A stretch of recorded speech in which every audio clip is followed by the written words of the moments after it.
Hi అండి, welcome to Janas world. Morning breakfast కింద అయితే నేను సేమియా ఉప్మా అయితే తిన్నాను కదా. ఇంకా ఆఫ్టర్నూన్ వచ్చేసి బీరకాయ మునక్కాయ కర్రీ అయితే చేస్తున్నాను. ఈ రెండిట్లో కాంబినేషన్లో చాలా టేస్టీగా ఉంటుంది కర్రీ. నేనైతే చాలా సింపుల్ వేలో అయితే చేసుకుంటాను. ఫస్ట్ అయితే కొంచెం ఆయిల్ వేసుకొని పోపు వేసుకొని దాంట్లో ఎండుమిరపకాయలు కూడా కావాలంటే వేసుకోవచ్చు. నేనైతే స్కిప్ చేశాను. ఇంకా కరివేపాకు ఉల్లిపాయలు కూడా వేసి చక్కగా వేగిన తర్వాత మునక్కాయ ముక్కలు అలాగే ఉప్పు పసుపు కూడా వేసి మునక్కాయ ముక్కలు ఒక 50% అయితే మగ్గనివ్వాలి.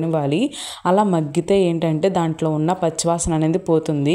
ఇంకా వేగిన తర్వాత ఆల్రెడీ మనం కట్ చేసి ఉంచుకున్న బీరకాయ ముక్కలు కూడా వేసుకొని కొంచెంగా సాల్ట్ వేసుకొని మూత పెట్టుకుంటే ఏంటంటే చక్కగా దాంట్లో ఉన్న వాటర్ కంటెంట్ మొత్తం కూడా బయటకైతే వచ్చింది.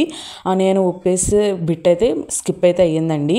ఇంకా మునక్కాయ ముక్క కూడా కొంచెం ఉడికిన తర్వాత టమాటా కూడా వేసి చక్కగా ఉడికిన తర్వాత కొంచెం కారం వేసి అడ్జస్ట్ చేసుకోవాలి. లాస్ట్లో కొత్తిమీర గార్నిష్ చేసుకుంటే మన కర్రీ అయితే రెడీ అయిపోతుంది. చాలా హెల్తీగా ఉంటుంది. ఈ రోజు వీడియో మళ్ళీ రేపు కలుస్తాను. బాయ్. సబ్స్క్రైబ్.